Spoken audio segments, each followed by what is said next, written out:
Shalom teman-teman. Shalom. Jemaat yang dikasih Tuhan Yesus Kristus, selamat malam. Pemberita firman dan pelayan bertugas menyambut kehadiran saudara-saudara untuk beribadah di rumah masing-masing. Selamat beribadah. Kiranya ibadah ini menjadi perayaan syukur yang berkenan di hadapan Tuhan dan menjadi berkat bagi kehidupan kita. Pemberita firman dalam ibadah kita kali ini adalah Penatua Nyonya Sri Warsini. Kiranya kesetiaan beribadah kita merupakan ungkapan syukur nyata melalui kehidupan persekutuan yang membawa berkat bagi kita dan sesama. Saudara-saudara dikasih Tuhan, mari kita berdiri untuk memulai ibadah malam ini dengan memuji Tuhan untuk kemuliaan namanya.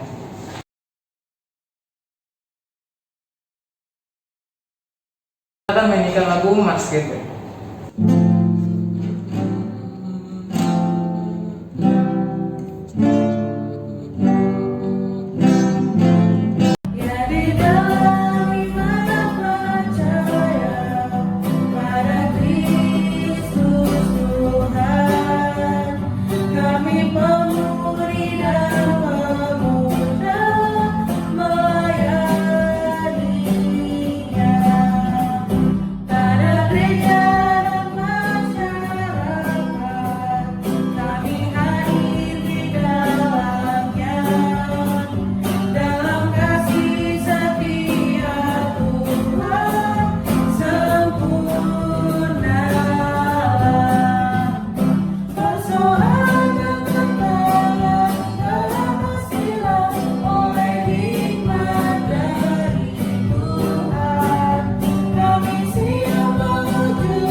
Lagu sebelum persiapan firman hari ini adalah Bernyanyilah Orang Percaya yang kita ambil dari Gita Bakti nomor 6.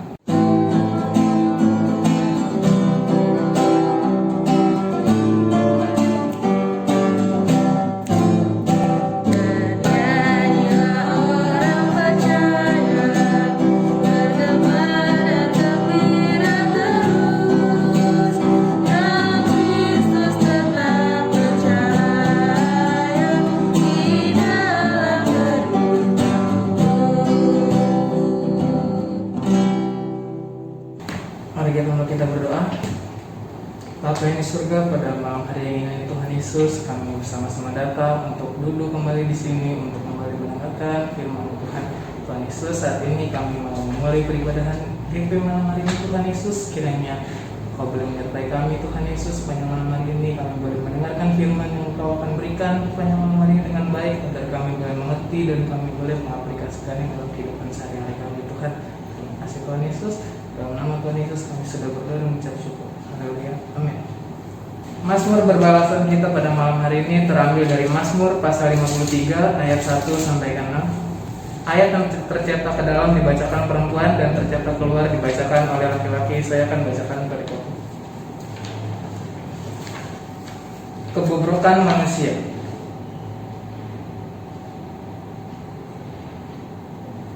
Untuk pemimpin biduan menurut lagu Mahalat nyanyian pengajaran Daud. Orang bebal berkata dalam hatinya, Tidak ada Allah. busuk dan jijik kecurangan mereka. Tidak ada yang berbuat baik. Allah memandang ke bawah dari sorga Kepada anak-anak manusia untuk melihat apakah ada yang berakal budi.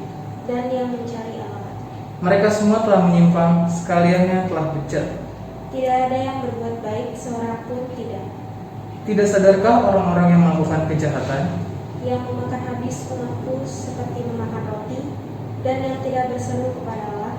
Di sanalah mereka ditimpa kejutan yang besar. Padahal tidak ada yang mengejutkan. Sebab Allah menghaburkan tulang-tulang para pengepung. Mereka akan dipermalukan. Sebab Allah telah menolak mereka.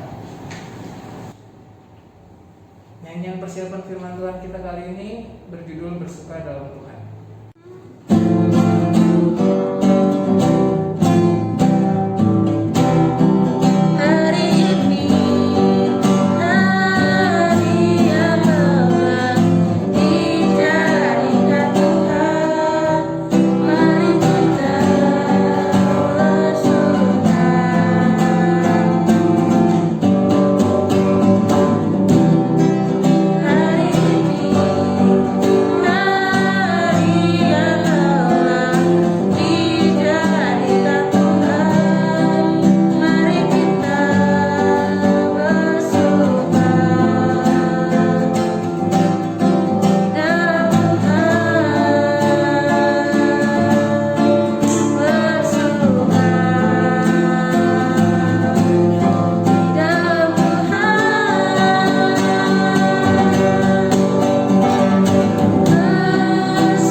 Silakan duduk.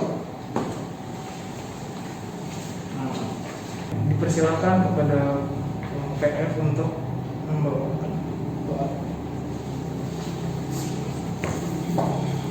Selamat malam untuk kaum muda di GBIB Tugu dimanapun kalian berada. Salam sehat, tetap semangat dalam menjalani kehidupan ini. Malam hari ini kita bersama-sama akan membaca, merenungkan sabda firman Tuhan yang terambil dari kitab Nehemia pasal yang ke-12 ayatnya yang ke-44 sampai 47. Kita siapkan. Nehemia pasal 12 ayat 44 sampai 47. Setelah kita siapkan, mari kita siapkan hati kita, mari kita berdoa, mohon bimbingan Roh Kudus Tuhan. Mari kita satu dalam doa. Bapa di surga, di malam yang indah ini Tuhan, kami anak-anak-Mu khususnya pemuda GBIB Tugu datang kepadamu Tuhan. Dengan kerendahan hati mohon ampun akan dosa kesalahan kami ya Tuhan. Di malam yang indah ini Tuhan, kami bersama-sama hendak membaca, mendengarkan, merenungkan akan sabda firman-Mu Tuhan. Oleh karena itu, kiranya Tuhan berikan hikmat kepada hamba-Mu yang Kau-utus untuk menyampaikan firman kebenaran. Memberkati setiap pemuda-pemudi di GBIB Tugu Tuhan yang ambil bagian dalam ibadah pada malam hari Tuhan. Kiranya Roh Kudus memimpin kami, hikmat Tuhan ada pada kami, sehingga pada saat firman diberitakan, hati, pikiran, akal budi kami hanya tertuju kepada firman itu. Sehingga melalui firman itu kami dikuatkan iman percaya kami. Tuhan Yesus pimpin kami di dalam pembacaan perenungan firman pada malam hari ini. Semuanya boleh terjadi dalam nama Bapa, Putra, dan Roh Kudus. Amin. Kami hendak untuk bangkit berdiri. Kita akan membaca dari kitab Nehemia pasalnya yang ke-12 ayat 44 sampai 47 yang demikianlah bunyi firman Tuhan. Jaminan hidup untuk para imam dan orang-orang Lewi. Pada masa itu beberapa orang diangkat untuk mengawasi bilik-bilik perbendaharaan, bilik-bilik untuk persembahan khusus, untuk hasil pertama, dan untuk persembahan persepuluhan. Supaya sumbangan yang menurut hukum menjadi bagian para imam dan orang-orang Lewi dikumpulkan di bilik-bilik itu sesuai dengan ladang setiap kota. Sebab Yehuda bersukacita karena para imam dan orang-orang Lewi yang bertugas. Karena merekalah yang melakukan tugas pelayanan bagi Allah mereka dan tugas pentahiran, demikian juga para penyanyi dan para penunggu pintu gerbang, sesuai dengan perintah Daud dan Salomo anaknya. Karena sudah sejak dahulu pada zaman Daud dan Asaf ada pemimpin-pemimpin penyanyi, ada nyanyian pujian dan nyanyian syukur bagi Allah.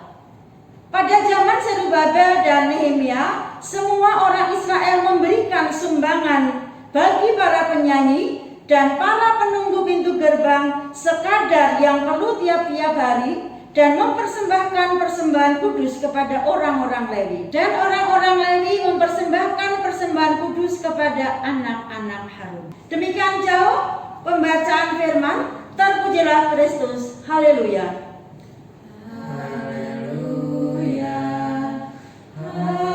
Haleluya. Haleluya. Silakan duduk. Selamat malam. Kami percaya bahwa Tuhan Yesus senantiasa berada bersama dengan kita apapun keadaan kita. Di malam yang indah ini, saya hendak menyapa seluruh pemuda-pemudi GBIB Tugu. Dimanapun kalian berada, saya percaya bahwa kalian diberkati oleh Tuhan. Bahwa kalian senantiasa menjalankan segala tugas seturut dengan kehendak Tuhan. Malam yang indah ini kita akan mengetahui siapa sebenarnya Nehemia itu terlebih dahulu sebelum nantinya kita akan membahas dari bacaan kita pada malam hari ini. Kalau kita lihat Nehemia itu adalah seorang juru minuman raja.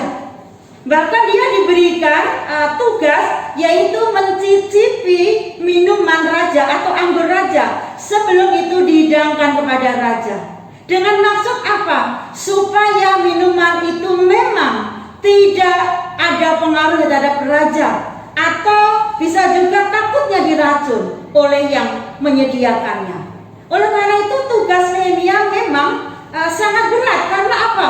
Dia yang mencicipi. Kalau dia yang mencicipi, otomatis kalau seandainya makan itu diracun, maka dia terlebih dulu yang meninggal. Nah, karena dia senantiasa mencicipi makanan sehingga ada hubungan yang baik antara Nehemia dengan raja. Nah, setelah itu di dalam kehidupannya sehari-hari, dalam tugasnya di kerajaan, sehingga dia juga mendapatkan kabar dari temannya di mana tembok di Yerusalem itu sedang ada pada masa yang sangat buruk, sehingga dia merasa sedih. Sehingga dengan kesedihan ini dilihat oleh raja, sehingga raja bertanya, "Kenapa kamu sedih?" Sehingga ia ceritakan kepada raja, dan dia minta izin dia akan pulang untuk membangun tembok Yerusalem. Nah, ini sehingga raja mengizinkan daripada Nehemia, sehingga Nehemia pulang ya atas seizin raja. Bagaimanapun dia adalah seorang bawahan, ya kan? Ya, karena pekerjaannya si Nehemia itu baik, dia orang yang jujur, dia orang yang takut akan Tuhan, sehingga raja melihat, sehingga diizinkanlah. Setelah itu dia pulang ke Yerusalem, di mana pada saat dia pulang, sehingga dia bingung, kok ini tembok Yerusalem sudah runtuh, sudah berantakan. Sehingga pada tengah malam, gitu malam-malam, karena takutnya karena dia jarang pulang juga, gitu, takutnya ada mata-mata. Sehingga pada tengah malam dia melihat bagaimana keadaannya, dan sehingga ia mencari informasi apa sih yang sedang terjadi pada saat itu, kenapa tembok Yerusalem ini bisa hancur. Nah, oleh karena itu setelah dia pelajarin semuanya, maka sehingga ia merancangkan bagaimana caranya sehingga membangun agar apa? Agar masyarakat pada saat itu punya ketahanan. Karena kalau temboknya nggak dibangun kembali, mereka nggak punya ketahanan. Sewaktu-waktu ada musuh akan menyerang, pasti dengan gampang, dengan luasa mereka akan habis.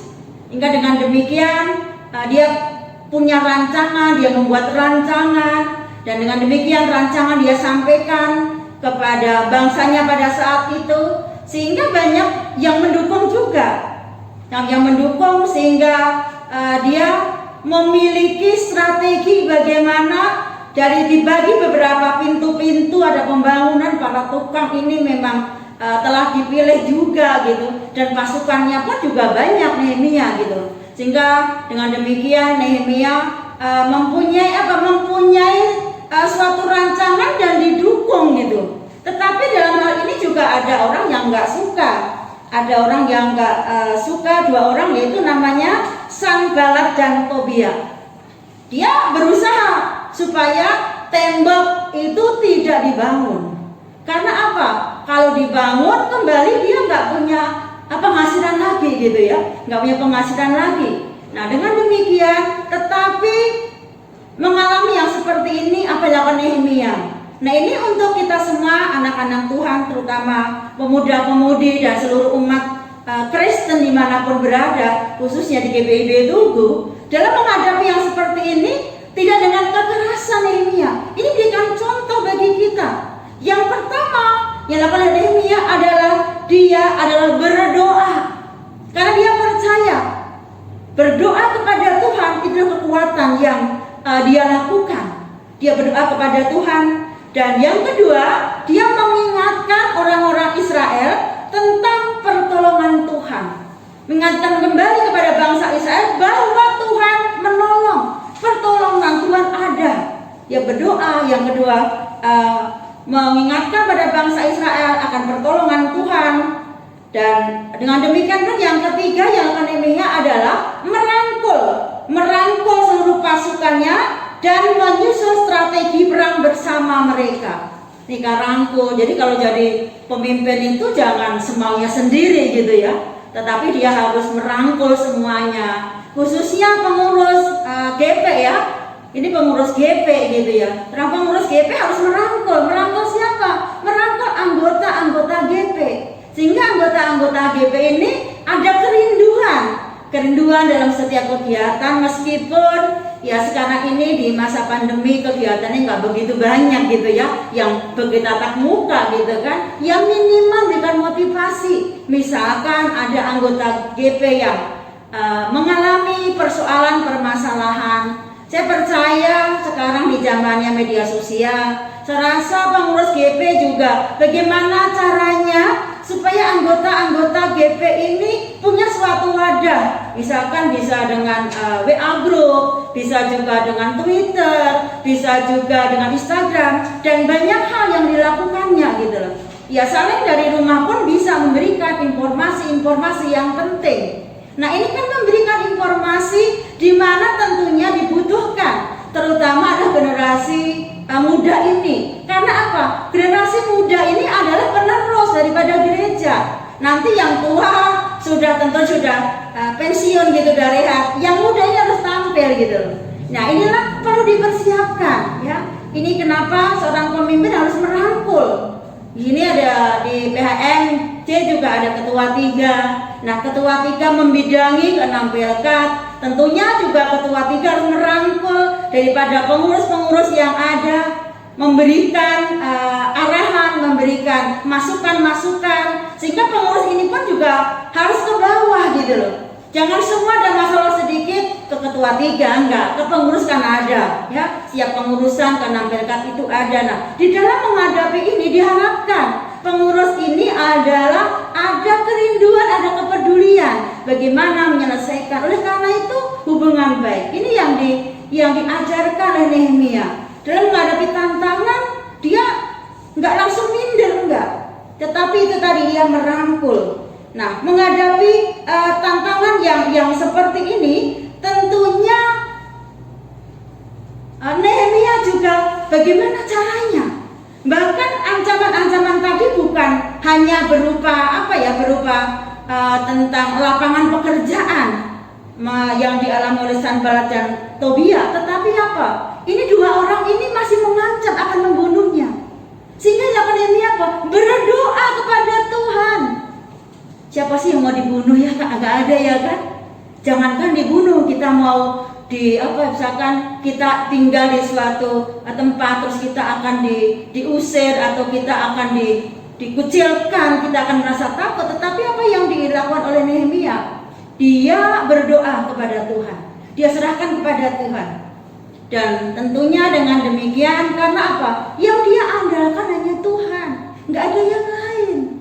Tadi kan sudah banyak para tukang bangunan juga mendukung, pasukan-pasukan yang mendukung gitu, ada dukungan gitu kan. Dengan demikian apa? Kekuatan daripada Nehemia ada karena Tuhan beri kekuatan.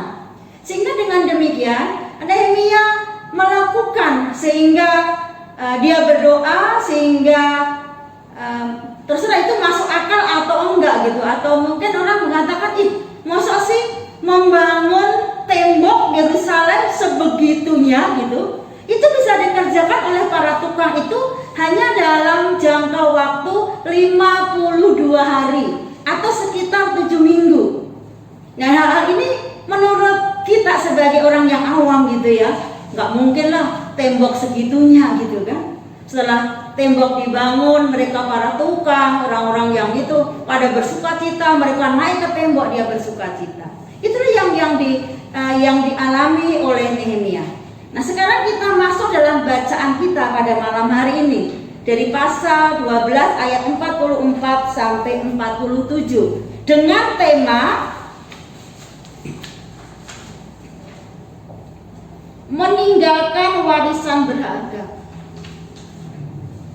Terkadang kita mau bertanya gitu, apa sih warisan yang berharga bagi kita? Nanti kalian bisa bertanya kepada siapa? Kepada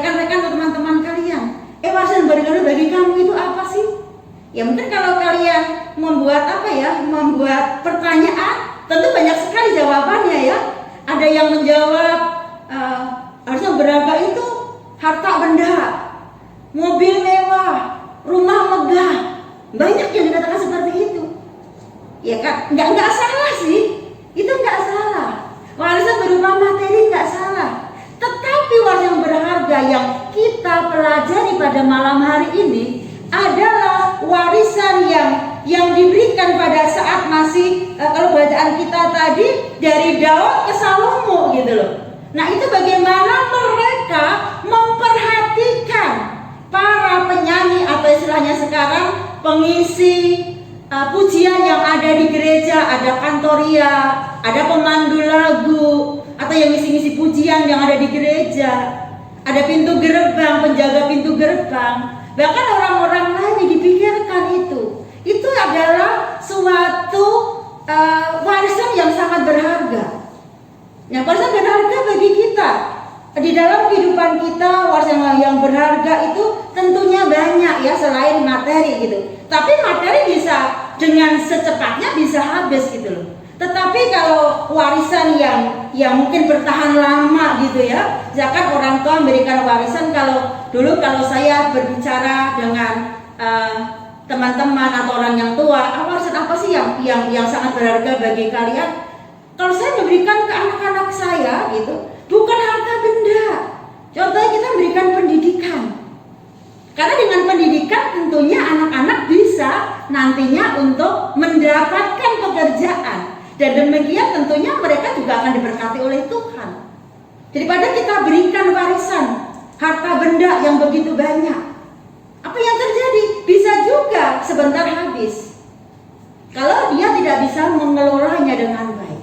Namun warisan yang diberikan di sini adalah selain tadi pendidikan, terus bisa juga diberikan kejujuran, karakter yang baik, kedisiplinan, kesetiaan kepada Tuhan. Itu warisan yang sangat berharga, yang tidak bisa dinilai dengan apapun.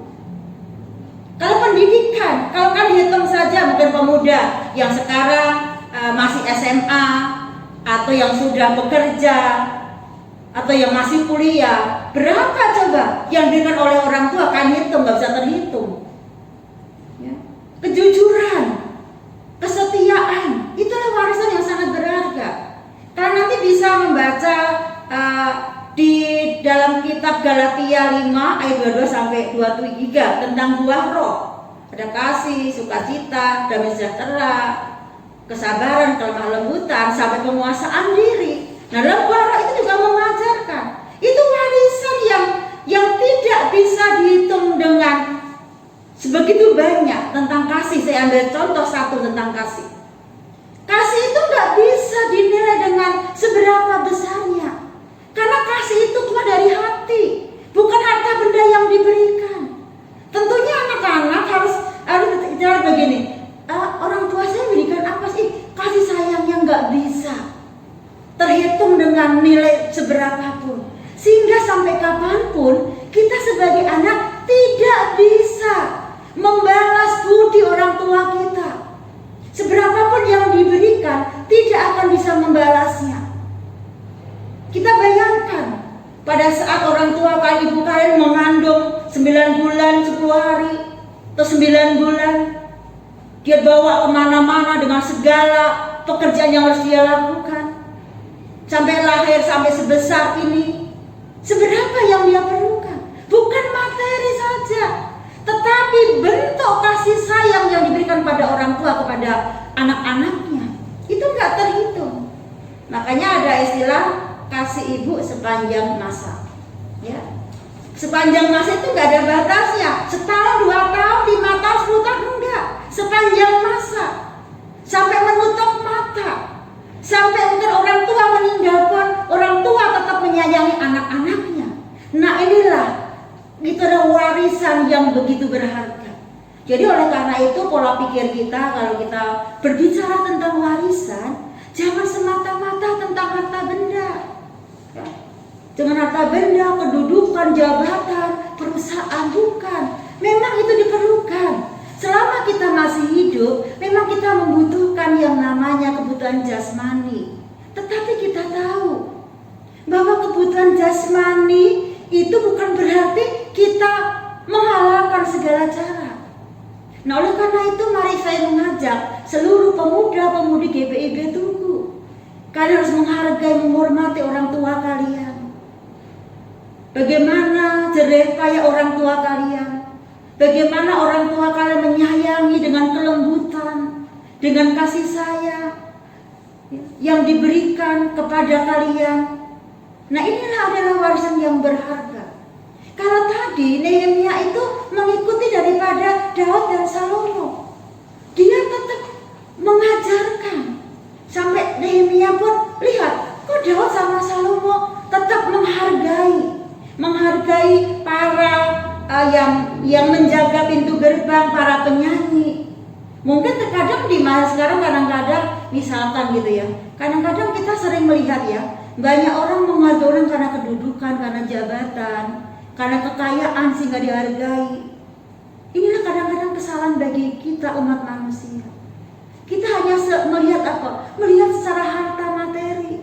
Namun kita diajarkan tadi melalui Daud, melalui Salomo, Nehemia, dia apa? Dia peduli terhadap orang-orang yang melakukan. Mungkin bagi sebagian orang penyanyi itu mungkin ya seperti ini, kayak gini-gini, punya apa ya, punya pikiran sendiri gitu. Ada kurang pintu gerbang, yuk yang hebat itu ya pelayan firman dong, itu pendeta, itu PHMJ dan lain sebagainya. Bukan seperti itu semuanya.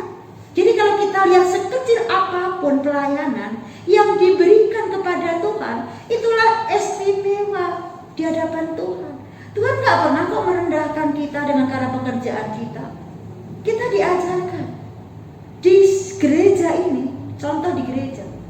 Kalau di gereja tidak ada yang yang menyapu, yang membersihkan, ada satpam, apakah jemaat atau yang lainnya mau mengerjakan? Saya sebagai seorang guru, saya kadang-kadang mengajak teman-teman, kenapa hargai para caraka atau orang-orang yang bekerja mungkin menganggap itu paling bawah. Kalau saya sih nggak mengatakan seperti itu. Mereka justru tanpa mereka belum tentu kita bisa mengerjakannya. Atau tengah-tengah keluarga sebagai pembantu rumah tangga, jangan pernah dianggap remeh. Mereka bekerja dengan tulus, hargai mereka. Anggap mereka seperti manusia layaknya kita juga. Kita hargai, jangan lihat, ya dia kan seorang pembantu, bukan seperti itu.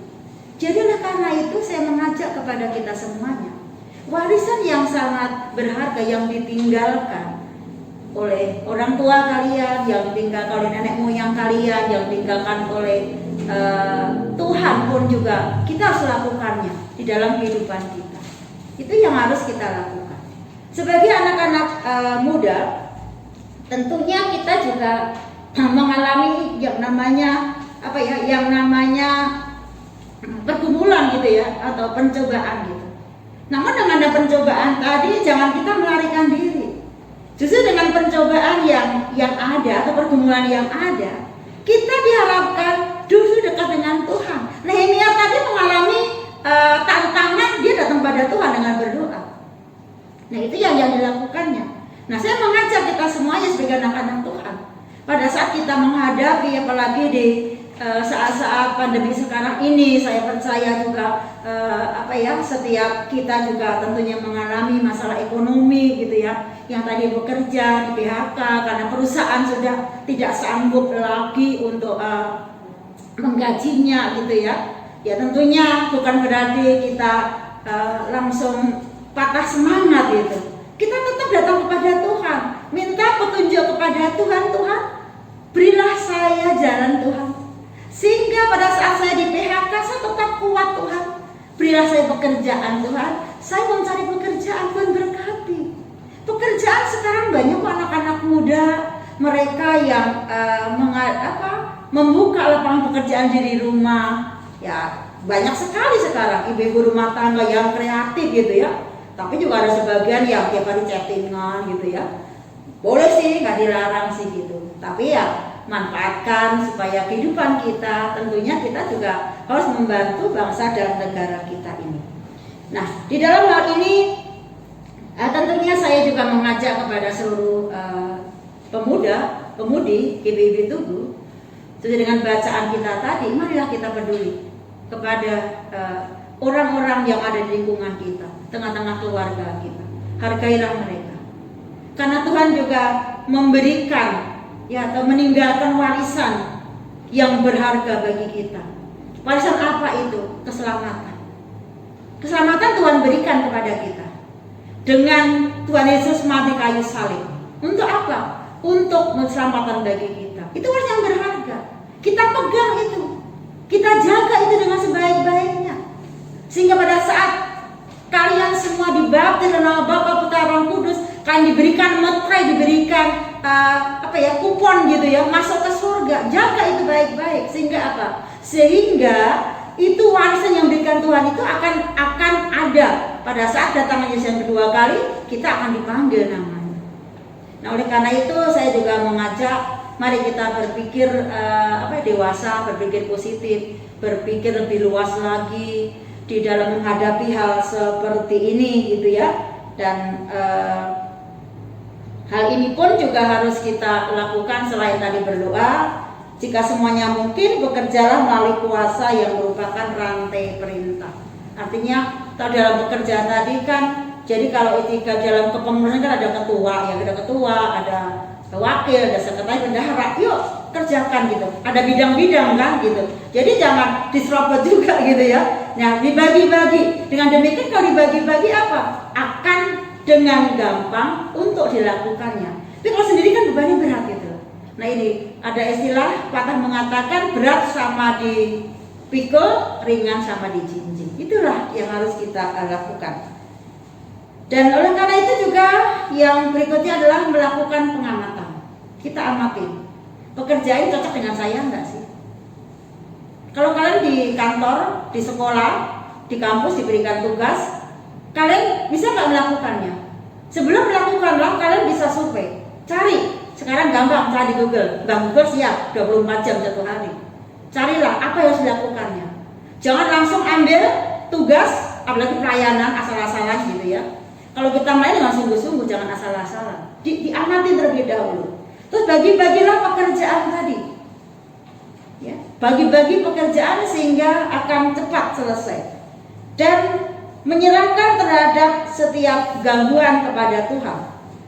Dan jangan biarkan seseorang itu mengancam reputasi kita, tetapi berdiri teguh pada integritas kalian sendiri. Lawanlah setiap masalah dan orang-orang yang mengganggu. Dan yang terakhir adalah camkanlah apa yang dikatakan dalam Alkitab dan ikutlah setiap nasihatnya. Artinya begini, pada saat mengalami pergumulan dalam kehidupan sehari-hari, kalian harus menggunakan waktu sehari 24 jam. Mungkin pertanyaan saya untuk kita semuanya, berapa jam dalam satu hari itu kita berjumpa dengan Tuhan dalam pembacaan firman, dalam renungan, di dalam ibadah, berapa jam?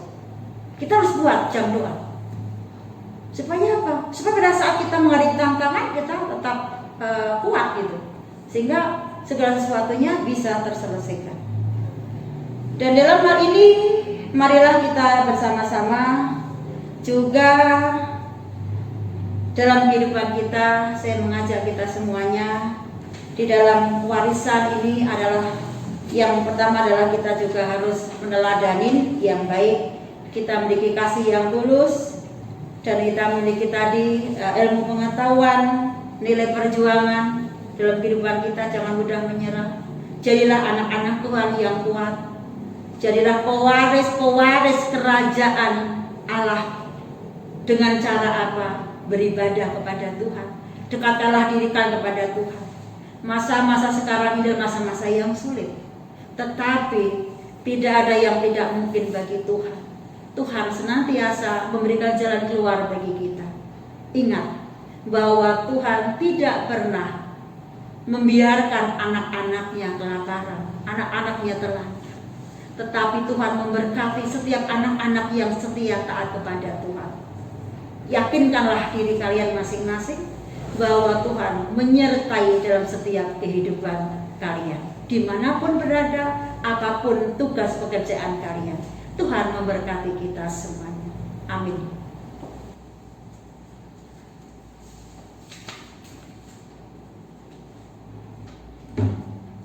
Mari kita responi dengan memuji Tuhan dari PKJ 242, Seindah Siang Disinari Terang.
Mari kita berdoa sapa-sapa. Terima kasih Tuhan atas firman yang indah yang telah Tuhan taburkan pada malam hari ini. Biarlah melalui firman itu kami belajar dari Nehemia. Di dalam menghadapi segala persoalan tantangan, ia mengutamakan Tuhan. Ia datang kepada Tuhan, berdoa, mohon kepada Tuhan. Mengajarkan bagi kita semuanya. Di masa-masa pandemi ini tentunya juga setiap kita memiliki pergumulan masing-masing. Pada saat kita menghadapi pergumulan, datanglah kepada Tuhan. Minta kepada Tuhan dengan kerendahan hati. Kita percaya bahwa Tuhan tidak pernah meninggalkan kita.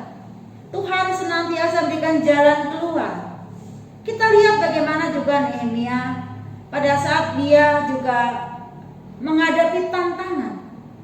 Dia datang kepada Tuhan dan dia merencanakan, mengamati segala apa yang dia lakukan. Kita percaya pada saat kita memang mempunyai tujuan yang baik, tujuan yang positif, maka tidak ada jalan keluar. Sehingga Nehemia mampu menyelesaikan dalam waktu 52 hari membangun tembok Yerusalem. Ini hal yang luar biasa. Oleh karena itu pada saat kita mengalami pergumulan, datang kepada Tuhan. Mohon petunjuk kepada Tuhan. Biarlah Tuhan yang berbicara. Tuhan berikan jalan keluar apa yang harus kita lakukan. Dengarkanlah nasihat Tuhan, ajaran Tuhan. Sehingga kita percaya dan mempercayakan kehidupan kita sepenuhnya kepada Tuhan. Terima kasih pada malam hari ya Tuhan Yesus. Atas firman ini boleh menguatkan iman percaya kami. Sehingga Tuhan juga memampukan kami untuk menghadapi segala tantangan persoalan dalam kehidupan kami. Baik kami yang masih sekolah, baik kami, anak-anak kami yang juga kuliah, ada yang sudah bekerja. Tuhan berkati setiap apa yang mereka lakukan Tuhan. Jadikanlah mereka anak-anak yang senantiasa melakukan tugas dengan tanggung jawab akan Engkau ya Tuhan. Tuhan juga memberkati seluruh pengurus yang ada. Biarlah pengurus GP ini senantiasa diberikan hikmat oleh Tuhan. Sehingga pada saat mengalami persoalan dari anggota atau dari pengurus sendiri, ia tetap berbesar hati. Dia tetap akan memeluk satu dengan yang lainnya. Sehingga mereka menjadi anak-anak Tuhan yang kompak dalam rangka untuk pelayanan ke depan. Berkati mereka ya Tuhan dalam setiap apa yang boleh mereka lakukan. Terima kasih Tuhan Yesus. Saya sekali berdoa untuk seluruh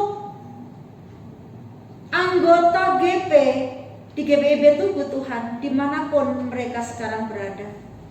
Tuhan berkati setiap aktivitas mereka Tuhan. Berikan kesehatan bagi mereka, berikan semangat bagi mereka. Yang masih sekolah Tuhan juga memberkati, yang kuliah yang bekerja, agar mereka menjalankan tugas dengan baik ya Tuhan Yesus. Jadikanlah mereka anak-anak yang juga setia katakan Engkau ya Tuhan.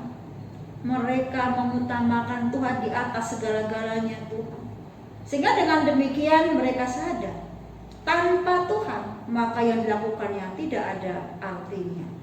Oleh karena itu, kiranya Tuhan juga tegur, nasihati anak-anak GP semuanya Tuhan. Berikan mereka ruang Tuhan, agar mereka ada ruang khusus untuk berdoa kepadamu. Ada ruang doa. Terima kasih Tuhan Yesus. Dalam segala persoalan, apabila ada yang sakit Tuhan, kiranya Tuhan juga angkat sakit penyakitnya. Melalui bilar-bilarmu Tuhan, Kau angkat, Kau sembuhkan Tuhan.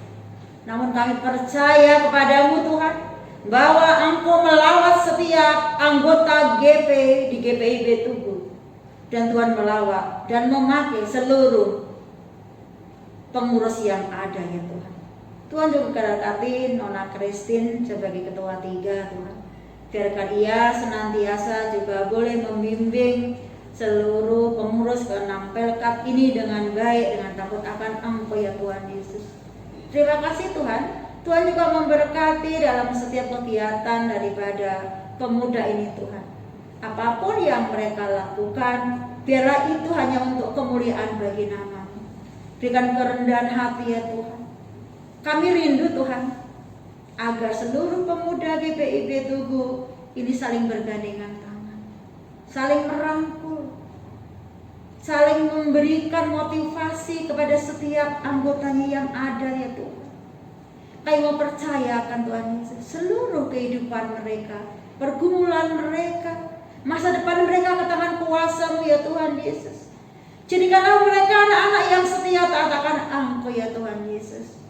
Terima kasih Tuhan Yesus. Kami berdoa untuk bangsa dan negara kami Tuhan. Tuhan juga senantiasa memberikan hikmat dan takut akan Tuhan bagi para pemimpin negara kami, dari presiden, wakil, para menteri, anggota MPR, DPR, pemerintah dari pusat sampai daerah sekalipun. Hikmat Tuhan ada pada mereka, sehingga mereka dimampukan dengan tugas dengan baik. Dan seluruh rakyat Indonesia juga mendukung program-program yang ada Tuhan, khususnya dalam menghadapi pandemi COVID-19 ini ya Tuhan. Agar kami bergandengan tangan Tuhan, kami berikan motivasi yang baik bagi saudara kami ya Tuhan yang terpapar rumah sakit ya Tuhan Yesus. Kuatkanlah mereka, sembuhkan mereka ya Tuhan Yesus. Tuhan juga berkati para dokter, tenaga medis, perawat, obat-obat, dan rumah sakit semua yang dipakai itu Tuhan. Menjadi berkat kesembuhan bagi saudara kami ya Tuhan Yesus. Kami percaya Tuhan, bangsa negara kami akan Engkau pulihkan kembali ya Tuhan Yesus. Bapa dalam surga, ada teguran dari Engkau ya Tuhan Yesus. Ampunilah kami bangsa Indonesia ya Tuhan. Dalam kehidupan kami banyak kesalahan dosa yang kami lakukan Tuhan. Pulihkan bangsa negara kami ya Tuhan Yesus. Terima kasih Tuhan Yesus. Kami mau serahkan seluruh kegiatan GP-GPIB itu ke tangan kuasa. Tuhan memberkati semuanya. Tuhan juga memberkati adik-adik yang ikut ambil bagian di dalam pelayanan ibadah pada malam hari ini. Dalam pendidikan mereka Tuhan memberkati, dalam pergaulan mereka Tuhan juga memberkati. Jadikanlah mereka anak-anak yang setia taat-taatan Engkau, yang senantiasa memuji memuliakan Engkau dalam keberadaan ya Tuhan. Memberkati keluarga mereka masing-masing. Bapa dalam surga, ini doa kami, dengar sambut doa kami yang kami naikkan, kami alaskan dalam satu nama yang indah, Yesus Kristus, Tuhan dan Juru Selamat kami, yang telah mengajar kami berdoa. Bapa kami yang di surga, dikuduskanlah nama-Mu, datanglah kerajaan-Mu, jadilah kehendak-Mu di bumi seperti di surga. Berikanlah kami pada hari makan kami yang secukupnya, dan ampunilah kami akan kesalahan kami, seperti kami juga mengampuni yang bersalah kepada kami. Dan janganlah kami dalam pencobaan, tapi lepaskanlah kami daripada yang jahat.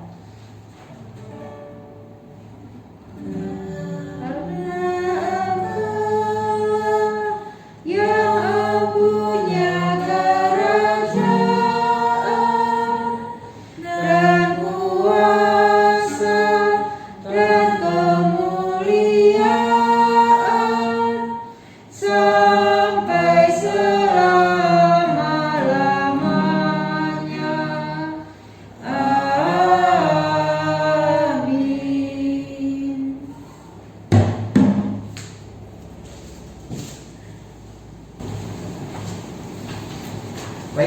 saudara pemuda sekalian, marilah kita bersyukur kepada Tuhan yang Maha Baik dengan memberikan persembahan.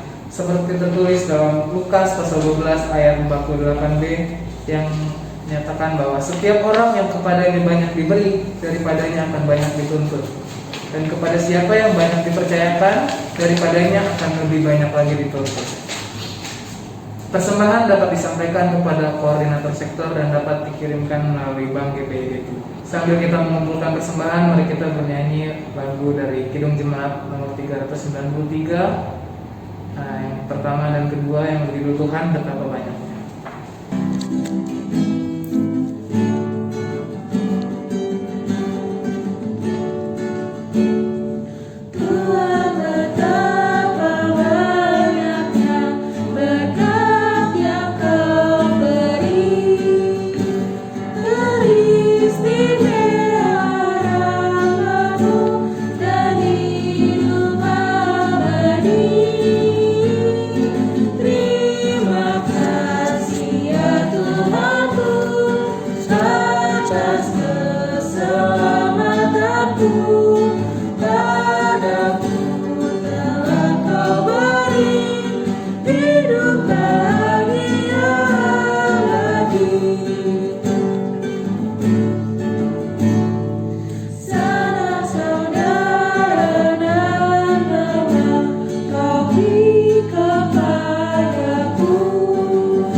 Silakan teman-teman untuk boleh mungkin berdiri.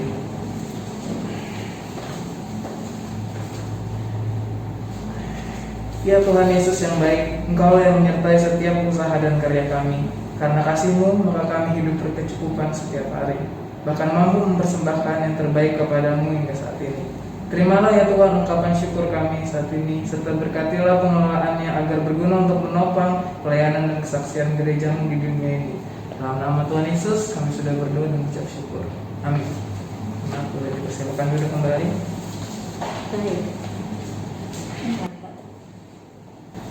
Nah, Warta Pemuda kali ini kami mengucapkan banyak terima kasih kepada pelayan yang bertugas, kepada pelayan firman, karena yang steward sini, dan juga Singer Nanda, juga Pak Fedi selaku musik, juga teman-teman yang sudah hadir untuk menyaksikan dari rumahnya masing-masing ibadah kami pada malam hari ini. Nah, saya juga di sini ingin memberitahukan bahwa kegiatan GP selanjutnya masih berbasis online tanggal 10 Juli tahun 2021. Jika ada perubahan offline atau ada yang dirubah dalam jadwal, akan diinfokan lebih lanjut melalui grup Gerakan Pemuda maupun Instagram. Mengenai podcast, tidak ada lagi kita mengundang partisipasi teman-teman untuk bergabung, membahas dan menjadi narasumber dalam podcast Gerakan Pemuda GPI Tugu. Begitu juga kegiatan olahraga juga akan diinfokan melalui grup WhatsApp GP dan juga Instagram. Demikian Warta Pemuda pada malam hari ini. Terima kasih.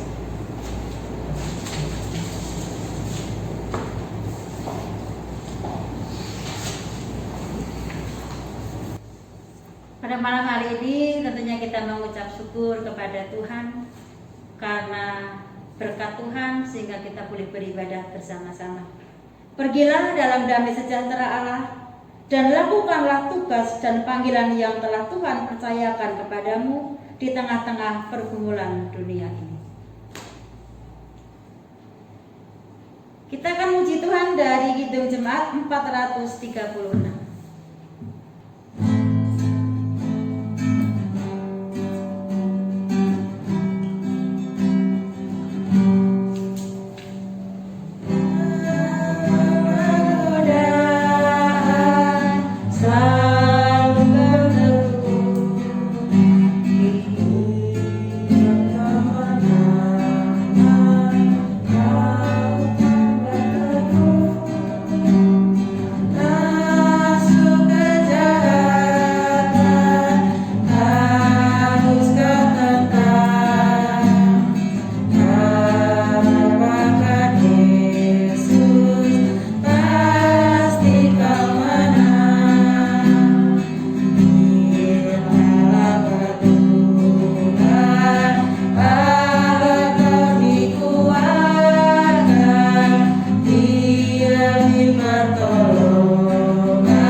pikiranmu kepada Tuhan, serta terimalah berkat-Nya. Tuhan memberkati engkau dan melindungi engkau. Tuhan menyinari engkau dengan wajah-Nya dan memberi engkau kasih karunia. Tuhan menghadapkan wajah-Nya kepadamu dan memberi engkau damai sejahtera.